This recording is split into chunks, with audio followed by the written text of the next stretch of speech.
Estás escuchando Proyecto Radio MX con sentido social. Las opiniones vertidas en este programa son exclusiva responsabilidad de quienes las emiten y no representan necesariamente el pensamiento ni la línea editorial de esta emisora.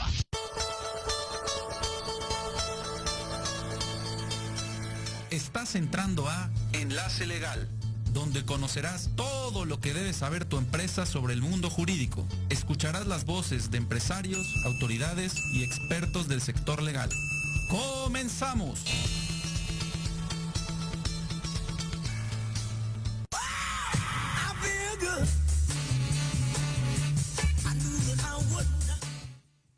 Hola amigos, ¿cómo están? Bienvenidos a otro programa más de Enlace Legal. En esta emisión vamos a platicar de lo que es el riesgo legal en las empresas, un tema muy importante porque es algo que adquiere relevancia con la pandemia del COVID-19.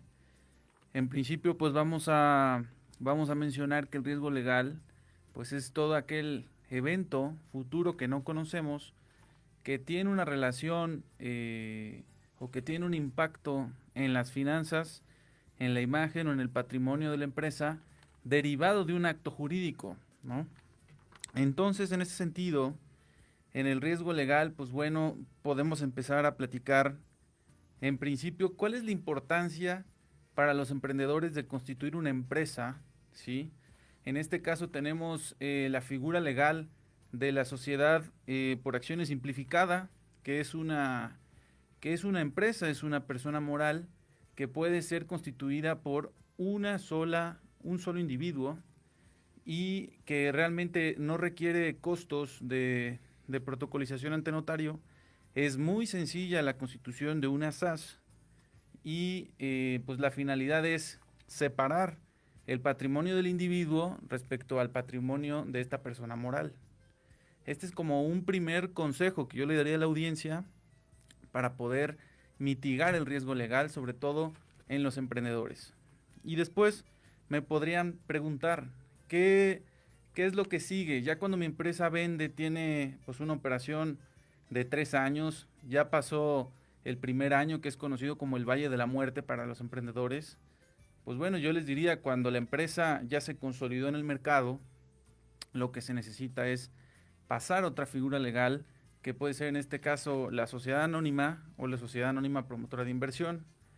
Platicarles que la sociedad anónima es la figura más común y la más usada por los empresarios en México, y que las obligaciones principales de la sociedad anónima son tener una asamblea ordinaria al menos una vez al año en la cual se nombren y en su caso se ratifiquen a los miembros o integrantes del Consejo de Administración, se presenten los resultados financieros de la empresa por parte del Consejo a los accionistas de la sociedad para darle una certeza al camino y al andar de esta sociedad. Hablaremos también del tema y la importancia de los contratos en las relaciones entre su empresa o su pyme y sus clientes, sus proveedores. ¿Cuál es la importancia realmente de un contrato? Pues bueno, que se señalen cuáles son los derechos y obligaciones que tienen las partes dentro de su relación comercial para prevenir en el futuro alguna controversia. La importancia de tener un contrato claro y con algunas cláusulas y recomendaciones que les voy a dar es prevenir una controversia futura y que cuando existe un problema, por ejemplo, con algún cliente o con algún proveedor, pues lo más sencillo sea remitirnos a lo que dice el contrato y en base al análisis del mismo, pues se puede llegar a un acuerdo. Recuerden que siempre es mejor un buen arreglo, un mal arreglo que un buen pleito. Siempre es mejor un mal arreglo que un buen pleito. Esa es mi recomendación. Dentro de la medida de lo posible, siempre es importante llegar a un acuerdo. Me queda claro que para llegar a un acuerdo se requieren dos voluntades, ¿sí? Entonces, si una de las partes no está dispuesta a llegar a un acuerdo, pues bueno, ya es donde se tendrá que dirimir la controversia ante un tribunal y una autoridad es la que tendrá que decidir, pues bueno, quién es el que tiene la razón y pues dirimir todas las prestaciones que se puedan ver en ese procedimiento. En los contratos, el contrato más común es el contrato de servicios. Ese es muy usado. Por ejemplo, cuando nosotros necesitamos un abogado o necesitamos un contador, es muy común firmar un contrato de servicios para llegar a un acuerdo con él sobre cuál es el alcance de lo que va a hacer ese profesional por nosotros y también cuál es el monto de los honorarios que se le van a cubrir, ¿no? Entre otras cláusulas que se pueden pactar en los contratos, una que recomiendo mucho es la cláusula de confidencialidad. En los proyectos, ustedes llevan muchos años desarrollando e inventando diferentes modelos de negocio y estos modelos de negocio tienen ciertas ventajas competitivas frente a las personas que hacen lo mismo, ¿no? Los que están en la acera de enfrente. Entonces, es bien importante incluir una cláusula de confidencialidad que obligue a su prestador de servicios o a su proveedor a guardar secrecía de lo que están conociendo y de la información confidencial de la empresa. Recuerden ustedes que los procesos dentro de las empresas e incluso las marcas pueden llegar a tener pues valores muy importantes. Entonces, la finalidad de que no se divulgue esta información es cuidar el patrimonio de las empresas. Es decir, el riesgo legal siempre va a tener un impacto económico, ¿no? Normalmente, si se actualiza el riesgo legal, tiene un impacto económico negativo en la empresa.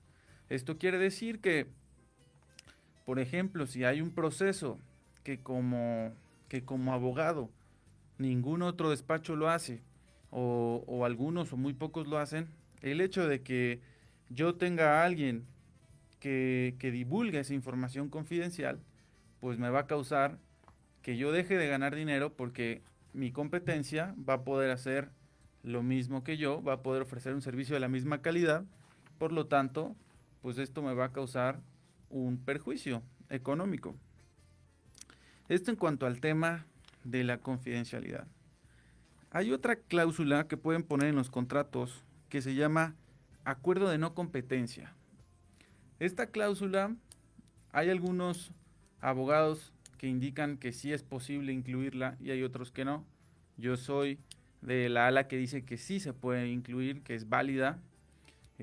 Incluso la Suprema Corte de Justicia de la Nación ha dicho en algunos criterios de jurisprudencia que el acuerdo de no competencia es válido siempre y cuando se delimite a una persona y a un periodo de tiempo.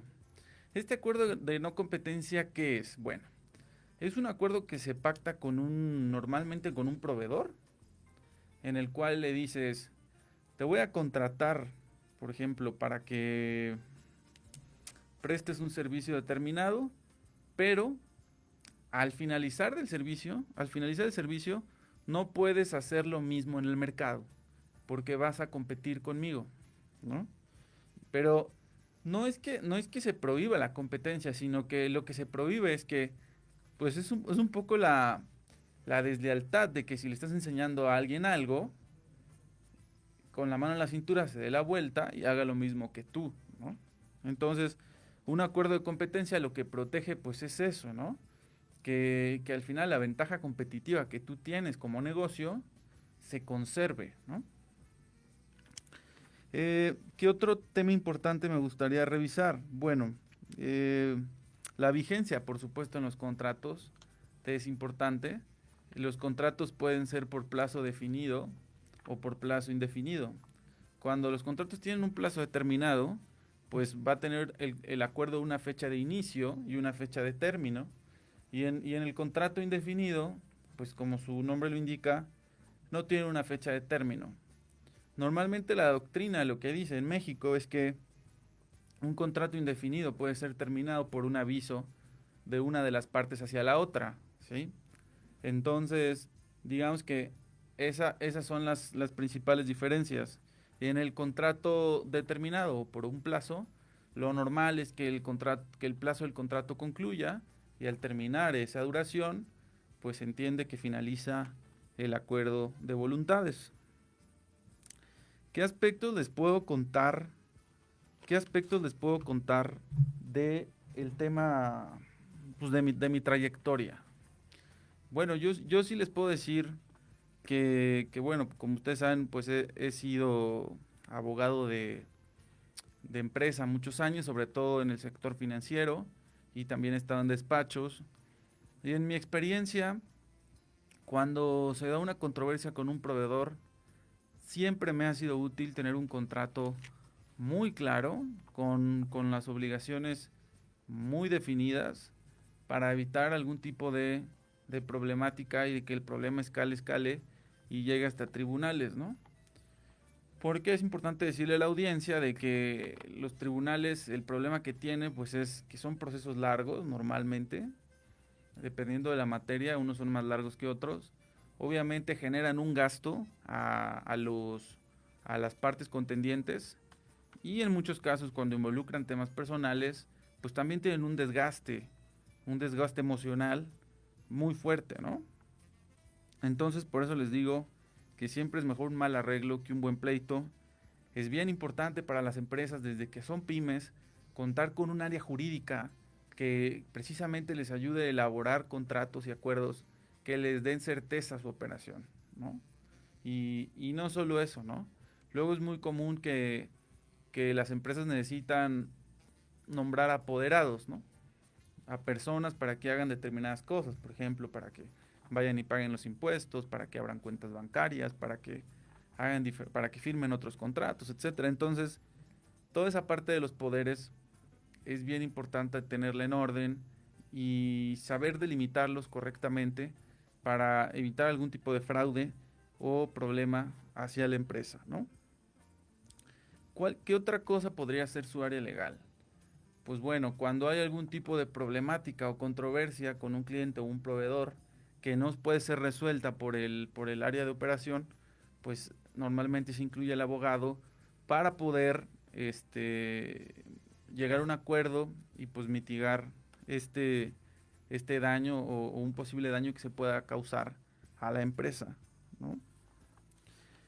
A continuación me gustaría platicarles de un tema que me han preguntado muchos emprendedores y que traigo a colación porque me parece súper importante, que es, si yo tengo un emprendimiento, ¿cuál es el tipo de sociedad que tengo que constituir para poder darle certeza legal a mi emprendimiento? O algunos me dicen, ¿la figura legal se adapta al modelo de negocio? Entonces, lo importante, lo que yo les diría es que la figura legal o el tipo de sociedad simplemente es como el traje del modelo de negocio. Lo importante es definir correctamente cuál es su modelo de negocio, qué es lo que quieren hacer, para en base a eso, obviamente, acercarse a un profesional y con ello, que este profesional los oriente y les diga, tienes que constituir esta empresa, ¿no? Entonces, un ejemplo muy claro, ¿no? Por ejemplo, un grupo de inversionistas que quiera exportar limón a China. Bueno, pues seguramente ese grupo de inversionistas va a necesitar constituir una SADCB, que es una compañía, la figura social más común y que tiene como objeto principal, pues obviamente la explotación comercial o la obtención de ganancias.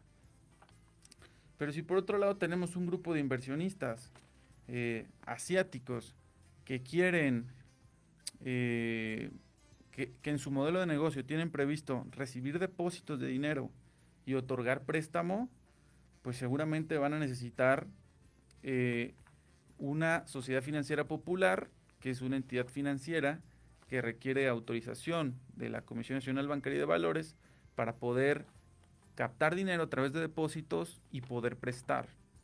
Pero aquí, pues bueno, en el segundo caso, pues ya se complica un poquito más el panorama, porque se requiere no solo de una sociedad, sino de una autorización por parte de una autoridad, y normalmente, pues estas autorizaciones pues tardan de 8 a 12 meses, no son tan sencillas y requieren ya toda una planeación, un proyecto, requieren por supuesto una inversión mucho más importante de lo que puede requerir una SADCB tradicional que no está regulada, digamos, por autoridades financieras. Entonces, recuerden siempre que el tipo de sociedad es como el vestido o la vestimenta del modelo de negocio y no al revés. Muy bien, pues otro tema bien importante es el tema de cobranza, ¿no? Y creo que esto adquiere relevancia o tiene relación con lo que platicamos de los contratos. Es decir, un buen contrato te puede ayudar, sobre todo un buen contrato en el cual hay una contraprestación, en el cual, por ejemplo, tú seas el proveedor de alguien. Un buen contrato de servicios te puede ayudar a facilitar la recuperación de un adeudo en caso de que tu cliente se atrase en los pagos. Entonces, es bien importante, si hablamos de recuperación de adeudos, más ahorita con el tema de la pandemia, de que, bueno, pues muchas personas se han visto afectadas y nos hemos visto afectadas por toda esta contracción de la economía y toda esta problemática, pues lo que les puedo decir es que pues un buen proceso de recuperación de adeudos, pues normalmente inicia pues con llamadas telefónicas, correos electrónicos a tu cliente para pedir el cobro, ¿sí?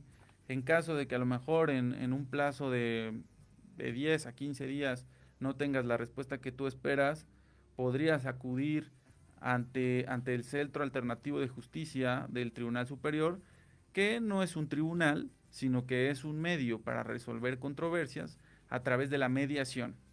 Este tema es bien importante porque la mediación es un proceso en el cual una persona puede ir a pedirle a una autoridad que cite a su cliente en una mesa con un mediador para poder llegar a un acuerdo. Y esta mediación pues es un proceso voluntario. Esto quiere decir que las partes tienen que decidir si van o no a esta mediación. En caso de que vayan y se llegue a un acuerdo, este convenio pues tiene el valor de una cosa juzgada. Una cosa juzgada. La cosa juzgada es el equivalente a si tuviéramos una sentencia de un juez, una sentencia firme de un juez. Entonces, con ello quiero decirles que la mediación es un medio muy interesante para poder resolver las controversias. Siguiendo este mismo ejemplo, si el cliente no decide no acudir a la mediación, pues la alternativa que le quedará será acudir ante un juez civil y pues proceder a una demanda, presentar un escrito inicial de demanda y seguir todas las etapas procesales hasta obtener una sentencia. Aquí es bien importante también comentarles en el tema de deudas, ¿sí? que tienen que documentarlas siempre. Por ejemplo, si hablamos de préstamos, nunca falta, ¿no?, el amigo que solicita un préstamo. Pues yo siempre les diría, documentenlo con un buen contrato de préstamo, ¿no? Con un buen contrato de préstamo, que tenga indicado cuál es el monto del préstamo, cuál es la fecha de pago, si es que en su caso se van a cobrar algún tipo de intereses ordinarios, y si no se van a cobrar, es muy recomendable incluir siempre intereses moratorios. Los intereses moratorios, pues es esta penalidad que se cobra por la falta de pago en tiempo por parte de un deudor. Entonces es súper importante incluir intereses moratorios. Y en este caso, para el tema de recuperación de adeudos, si tienen que ir a tribunales, a los abogados yo les diría que promuevan, mi recomendación, que promuevan un procedimiento que se llama de medidas precautorias. Las medidas precautorias, en este caso, es un embargo, se solicita al juez un embargo precautorio de las cuentas del deudor sin notificación previa. Esto lo que hace es que una vez que se presenta la demanda, el juez solicita se garanticen los daños y perjuicios que se causarían al demandado de no obtener una sentencia favorable, y la finalidad de esto es pues embargar cuentas al deudor sin notificación, y esto pues te genera una gran ventaja procesal en el juicio, porque una vez que tienes embargadas las cuentas, pues ya puedes negociar con él y con el sartén en la mano. De otra manera tendrías que irte a un procedimiento tradicional, un procedimiento ordinario en el cual pues tienes que seguir todas las etapas procesales, y lo que ocurre en estos casos es que el deudor muchas veces esconde los bienes, los vende a otros familiares, los dona a otros familiares, y esto origina que aún obteniendo una sentencia favorable, pues no se pueda embargar ni vender ningún tipo de bien, porque para ese entonces el deudor pues ya no tendrá bienes en su patrimonio. Entonces recuerden, en este tema de los juicios, desafortunadamente pues hay que, como dicen, más vale diablo por viejo que por diablo. Es súper importante pues tener ciertas mañas dentro del marco legal para poder obtener resultados a tus clientes. Y hablando un poco del tema de instituciones financieras que bueno, desarrollaremos en el siguiente bloque, vamos a hablar de una figura muy interesante que es la Sociedad Financiera de Objeto Múltiple, o mejor conocida como SOFOM, que realmente es la clave para la reactivación económica en estos tiempos por la pandemia. Vamos a platicar qué es, para qué sirve, qué es lo que puede hacer, qué tipos de SOFOMes hay, entre otros puntos. Bueno, vamos a un corte.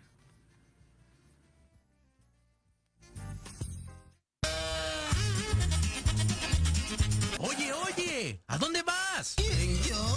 Vamos a un corte rapidísimo y regresamos. Se va a poner interesante. Quédate en casa y escucha la programación de Proyecto Radio MX con sentido social. La la, chulada. No te pierdas todos los lunes de 9 a 10 de la mañana.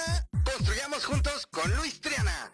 Programa de emprendedores para emprendedores. Solo por Proyecto Radio MX con sentido social.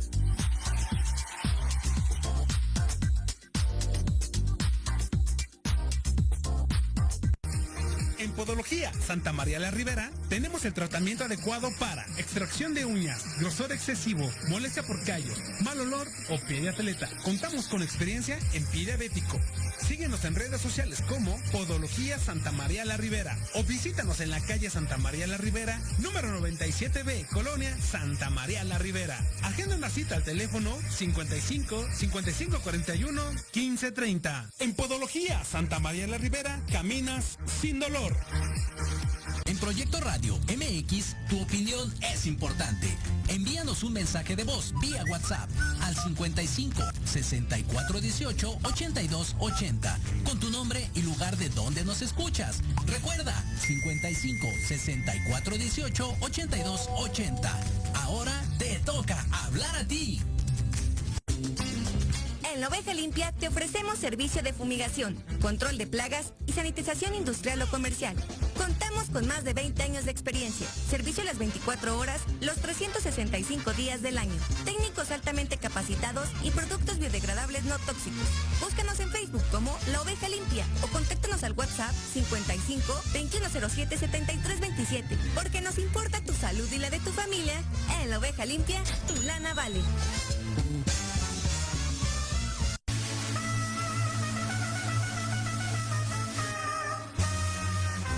En Millennials, tú eres nuestro invitado especial. Un programa donde hablaremos de emprendedores, negocios, entretenimiento y cultura. Acompáñanos todos los jueves de 2 a 3 p.m. Te esperamos aquí, en Proyecto Radio MX, con sentido social.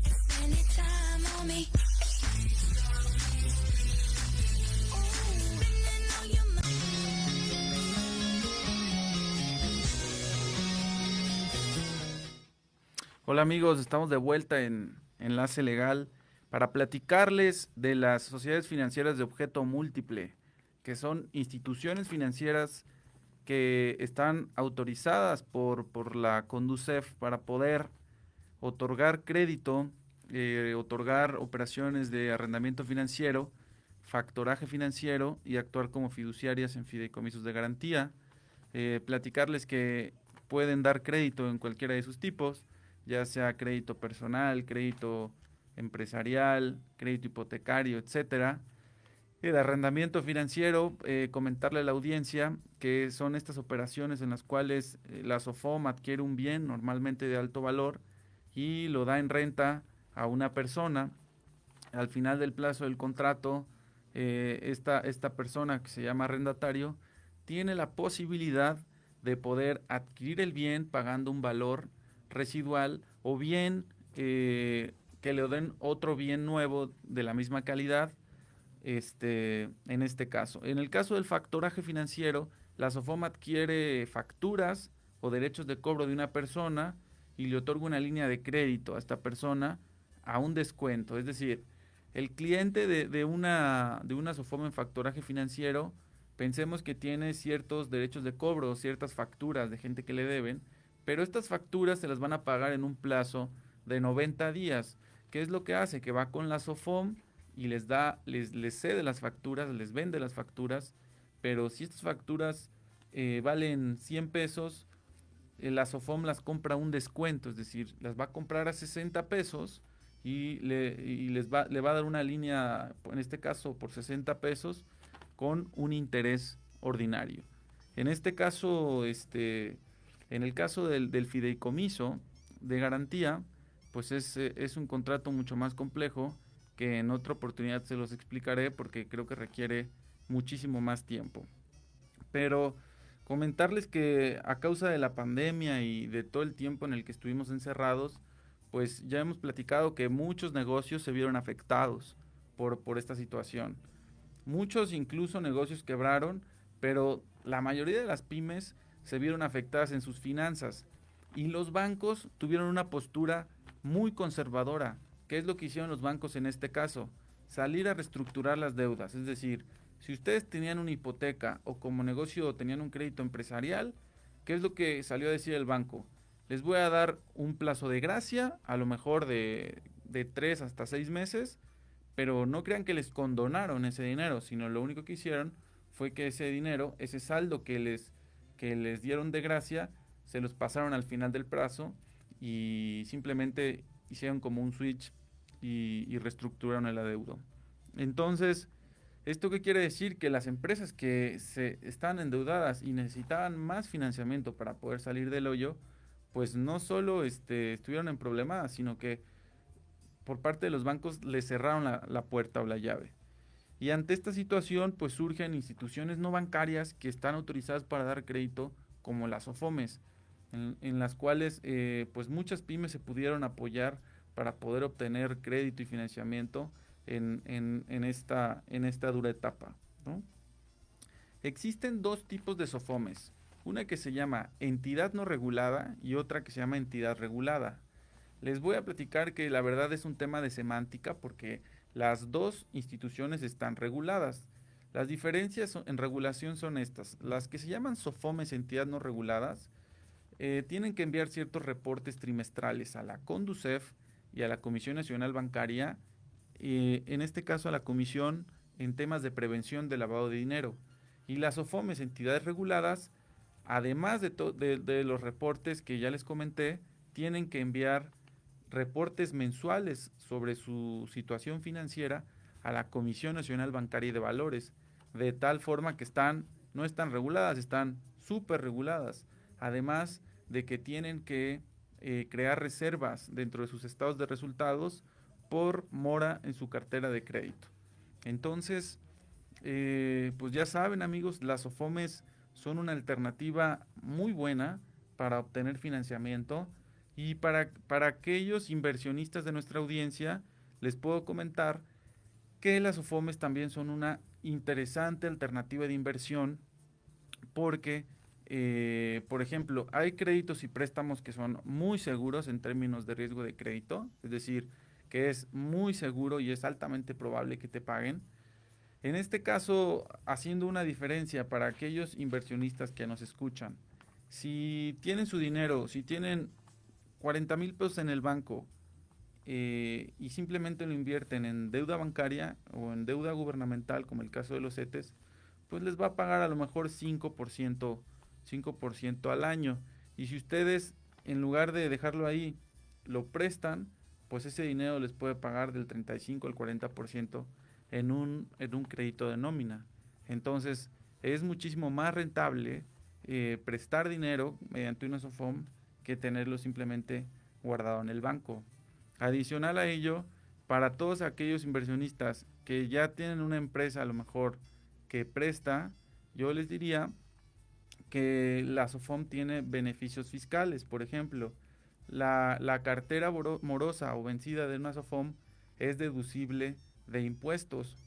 Adicionalmente, la cartera crediticia de una SOFOM no computa para el tema del impuesto sobre la renta.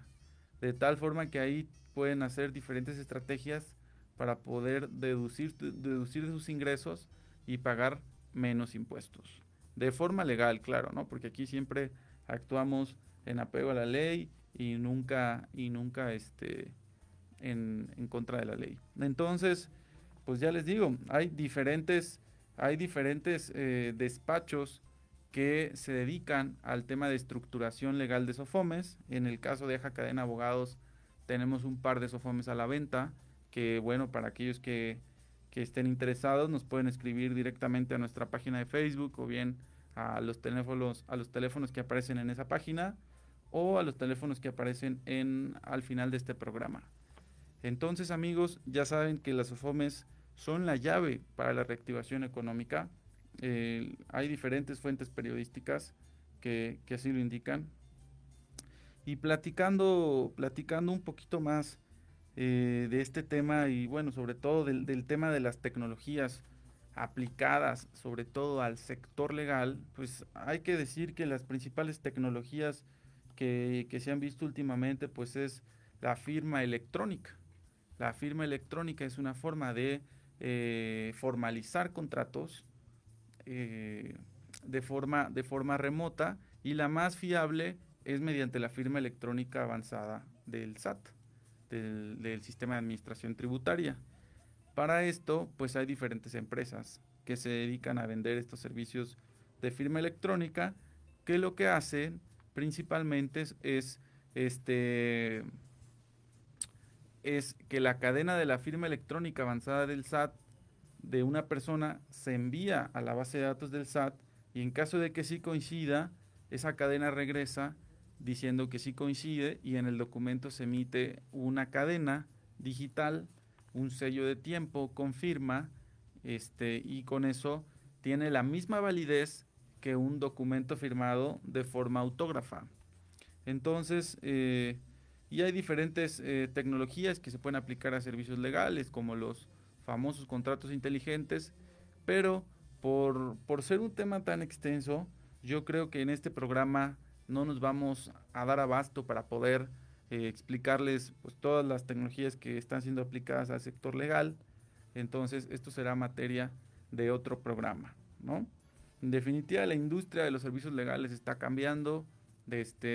Hay muchas tecnologías que están siendo aplicadas y pues que van a seguir facilitando la vida de los abogados de empresa y pues que en otros programas vamos a platicarlos. Bueno, amigos, esto ha sido todo por el programa de hoy. Les agradezco su presencia y pues lo único que me queda por decirles es que se cuiden mucho del COVID. Afortunadamente ya están llegando más vacunas de otros países, que esperen su turno, que no sean como ciertos funcionarios que van a vacunarse a Estados Unidos, y cuídense mucho. Nos vemos hasta la próxima. Le mando un abrazo a mi tía Guillermina hasta el cielo. Quédate en casa. Quédate en casa. Si no es indispensable que salgas, quédate en casa.